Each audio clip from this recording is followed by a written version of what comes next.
안녕하세요, 여러분.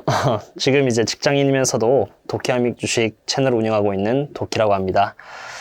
투자를 할 때, 어떻게 보면 내가 스스로 투자하는 기업에 대해서 제대로 알지 못하고 투자하는 경우가, 그게 좀 부족한 부분이라 생각을 해요. 사실, 먼저 이제 내가 이 기업에 대해서 투자를 한다고 했을 때는 적어도 맨 처음엔 가장 기본적인 게 재무제표부터 좀 이렇게 들어가서 봐야 되거든요. 재무제표를 본다고 하면은, 심지어 어떤 기업에는 매출이 없는 기업들도 되게 많습니다. 그래서 그런 기업들은, 매출이 없기 때문에 그런 주가 상태가 전부 다 기대감에 의해서 이렇게 확립된 경우가 대부분이에요. 그래서 그런 거를 좀 알고 투자를 해야 큰 돈도 안 넣고, 그러니까 내가 투자한 기업에 대해서 리스크가 어느 정도고, 앞으로 오를 수 있는 가능성이 좀 어느 정도다. 이런 것들이 좀 약간 그림화돼야 이제 돈을 넣을 때도 좀 이렇게 조절해서 넣을 수 있는데 그런 부분이 아직 제대로 확립이 되어 있지 않다 보니까 밝은 미래만 보고 이제 그냥 투자를 하는 거죠.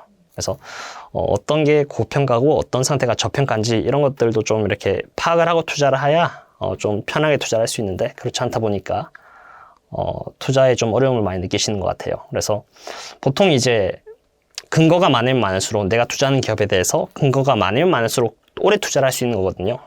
근데 근거가 적으면은 약간의 악재만 나와도 뭐 별로 그 기업에 대해서 연관이 없는 그런 악재가 나와도 그냥 탈출하게 됩니다. 손해를 보고요.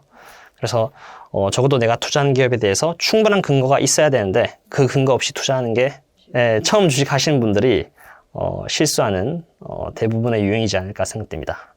저 같은 경우는 이제 미국에서 미국 투자가 아니라 아무래도 맨 처음에 한국 기업들을 대상으로 투자를 했다 보니까 이제 첫 한 6개월에서 1년 정도는 약간의 그런 어려움이 있었던 것 같아요. 저도 이제 그냥 뭐 샀다 팔았다를 반복하면서 누구나 다를 바 없는 투자를 했는데 옛날에 투자하셨던 분들은 아마 알 텐데 대북주가 그때 막 한창 떴을 때거든요.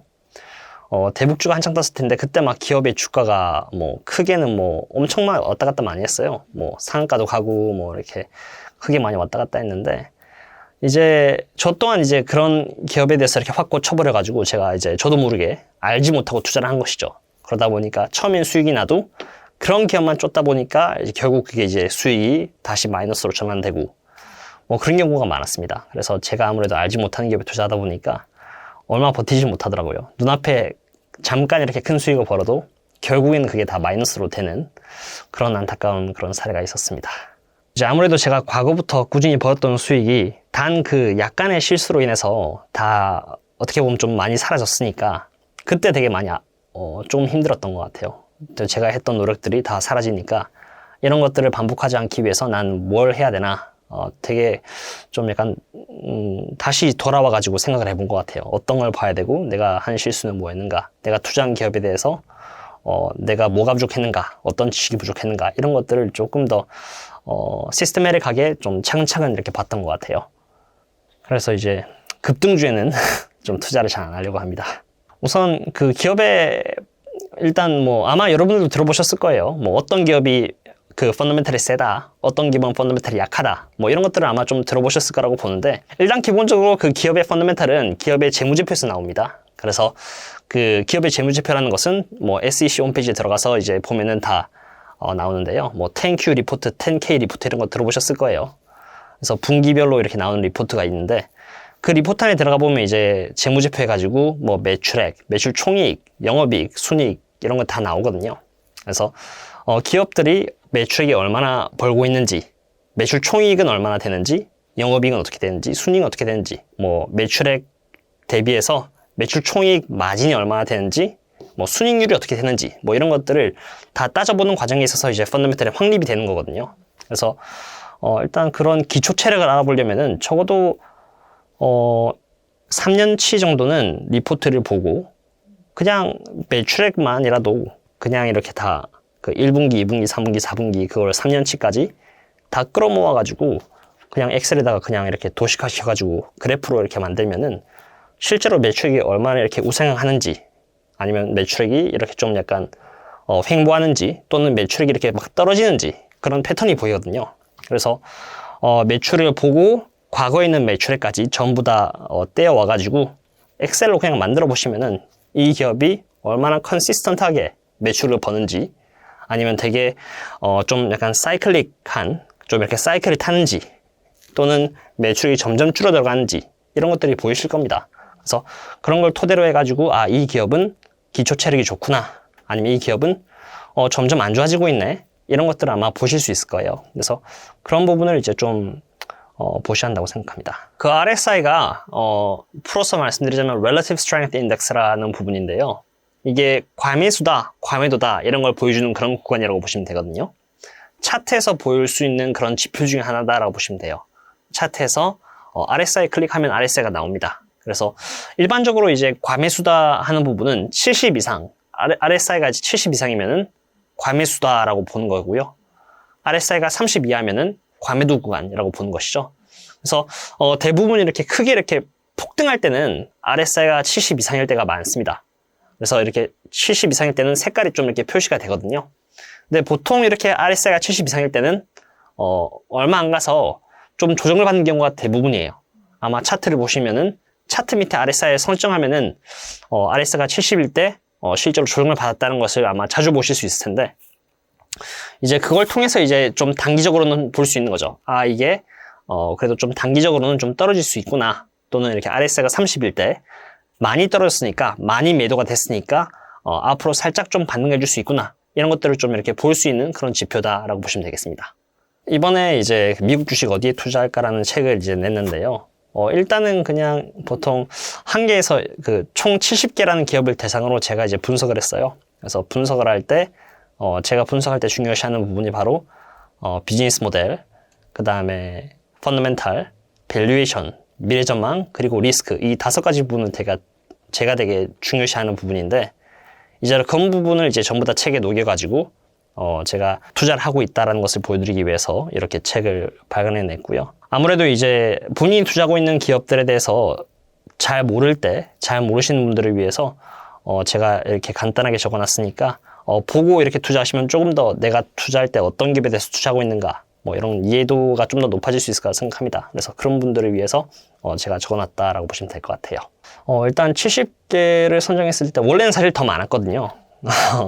근데 일단은 먼저 제가 유튜브를 운영하고 있다 보니까 이제 제가 아무래도 100개 넘는 기업들을 여태까지 계속 분석하는 과정에 있어서 이제 독자들이 어떤 기업에 조금 더 관심이 있고 어떤 기업은 좀 상대적으로 덜 관심 있고 뭐 이런 것들이 좀 데이터로 나오더라고요. 그래서 그런 부분을 다 데이터화 시켜가지고 책에 이제 최대한 담았고요. 그 다음에 순위 같은 경우는 이제 다 시가총액을 기준으로 해서 1위부터 70위까지 이렇게 담았다라고 보시면 되겠습니다. 그래서 최대한 이제 많은 분들께서 관심을 가지는 종목들을 대상으로 다 여기 넣었으니까 아마도 본인 스스로가 투자하고 있는 종목 한두 개 정도는 아마 찾아보실 수 있을 거라고 생각을 합니다. 플러그 파워는 제가 꽤 전에 제가 한번 이제 분석을 드렸던 종목인데, 플러그 파워가 일단 그 수소 관련된 종목이에요. 제가 그 기업에 대해서 조금은 그래도 좀 기초가 부족하다라고 생각하는 부분이 있었거든요. 먼저 매출액이 되게 왔다 갔다 합니다. 이렇게 왔다 갔다 하기도 하고, 예전에 이제 플러그 파워가 이제 그 회계 관련 이슈가 있어가지고, 이제 좀 재무제표를 좋게 이제 보이려고 한 그런 사례가 있었어요. 그래서 일부러 이제 그 비용을 R&D에 넣고, 원래 이제 그 비용이 원가 비용에 들어가야 되는 부분인데, 비용을 R&D에 넣음으로써 마치 우리는 열심히 R&D를 하고 있다라고 이렇게 꾸민 거죠. 근데 그게 물론 기업이 했는지 아니면 이렇게 그 회계 법인이 했는지는 잘 모르지만, 어쨌든 재무제표 상태적으로는 되게 좀 약간 안 좋게 보인 사례가 있기도 했었고요. 그리고 매출 총액 또한 이렇게 되게 왔다 갔다 많이 합니다. 그래서 매출액에서 원가 비용을 빼면은 매출 총액인데, 그 매출 총액이 또 되게 그 언스테이블하게 왔다 갔다 많이 하거든요. 이제 그런 부분 때문에 저 같은 경우는 이제 이런 기업은 아무래도 기초 체력이 좀 약간 약한 편이니까 장기 투자보다는 좀 이렇게 단타성으로 하는 게 조금 더 낫지 않을까라고 이렇게 말씀을 드리고 있죠. 그래서 그런 부분을 이제 포커스를 해가지고 제가 분석을 해드리고 있다 보시면 됩니다. 네, 일단 퀀텀스케이프는 그 배터리를 만드는 이제 기업이에요. 그래서 전기차를 위한 배터리를 만드는 기업이라고 다들 들어보셨을 텐데, 우선은 이 퀀텀스케이프 또한 일단은 재무지표로 들어가 보면요, 매출액이 없는 기업입니다. 그래서 매출액이 없는 기업이기 때문에 그 퀀텀스케이프가 이루고 있는 주가는 전부 다 미래의 퀀텀스케이프가 우리는 어떻게 할 것이다 라는 그런 기대감에 의해서 이루어져 있다라고 보시면 돼요. 매출이 없는 기업이니까. 그래서 그런 기업들은 이제 아무래도 이제 다들 기대감에 의해서 만들어져 있다 보니까 그 기대감, 예를 들어서 뭐 뉴스 기사로 인해서 뭐 자기네들이 생각하고 있는 그런 기대감이 좀 떨어진다 싶으면 이제 주가가 크게 떨어질 수 있는 거죠. 그래서 그런 리스크가 있기 때문에 장기 투자보다는 조금 더 보수적으로 투자할 필요가 있다고 생각합니다. 그래서 어떤 기업이든 일단은 그 매출액의 흐름, 매출액이 있는지 없는지, 그리고 매출은 꾸준히 잘 오르고 있는지, 뭐 이런 것들을 좀 보고 투자하면은 조금 더 안전한 투자가 되지 않을까라고 생각됩니다. 일단 투자를 할 때 몇몇의 분들은 이제 큰 돈을 그냥 한 번에 넣고 뭐 나는 3년 버틸 거야, 뭐 5년 버틸 거야, 뭐 내일은 없어 라는 식으로 이렇게 투자하는 경우가 많거든요.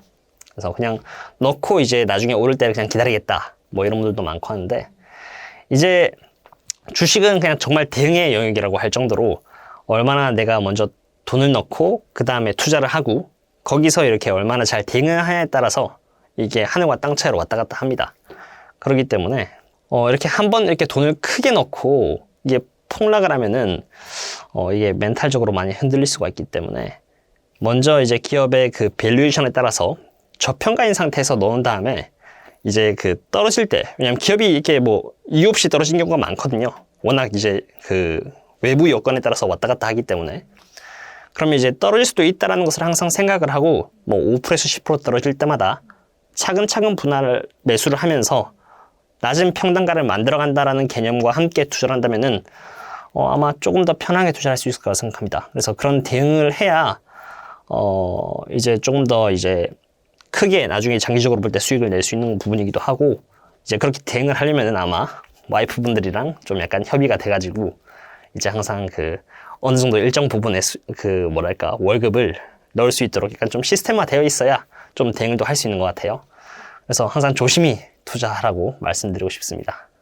사실 제 와이프도 이제 처음에 제가 와이프를 만난 곳이 주식 그 동호회였어요. 투자 동호회였는데 와이프는 이제 그 자기가 물린 기업이 있었거든요. 그래서 그것 때문에 이제 주식 동호회에 들어와가지고 만나게 됐고, 이제 나중에 이제 같이 이야기를 하면서 저점이 이제 이때쯤이니까 이때부터 이제 분할 매수를 하면은 조금 더 빨리 벗어날 수 있을 것이다라고 이제 꾸준히 말하는 과정에서 이제 좋은 그런 관계를 이제 유지하게 됐고요. 그러면서 이제 와이프는 이제 탈출하게 됐죠.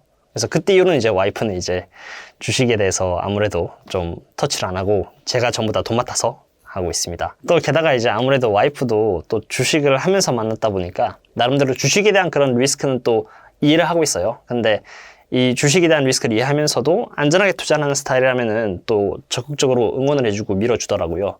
그래서 이제 저희들은 집안 내에서 그래도 나름대로의 시스템을 갖춰가지고 뭐 일정 벌어들이는 양의 소득을 뭐 이렇게 투자하면서 꾸준히 이렇게 공부를 하면서 해오고 있습니다. 저 혼자만의 수익이 아니고 이제 어떻게 보면 와이프랑 저랑 이제 일을 하면서 벌어들이는 소득에서 일정 부분을 이제 넣는 거, 이제 일정 부분을 투자하는 거다 보니까 당연히 서로에게 그 공유가 돼야 되는 부분이기도 하고요. 그리고 앞으로 꾸준히 그 투자하고 있는 기업에 대해서 이제 대응을 해주려면은 또 그런 시스템이 되게 중요하거든요. 그래서 그런 부분은 서로 이렇게 투명하게 밝혀가면서 투자를 하고 있습니다.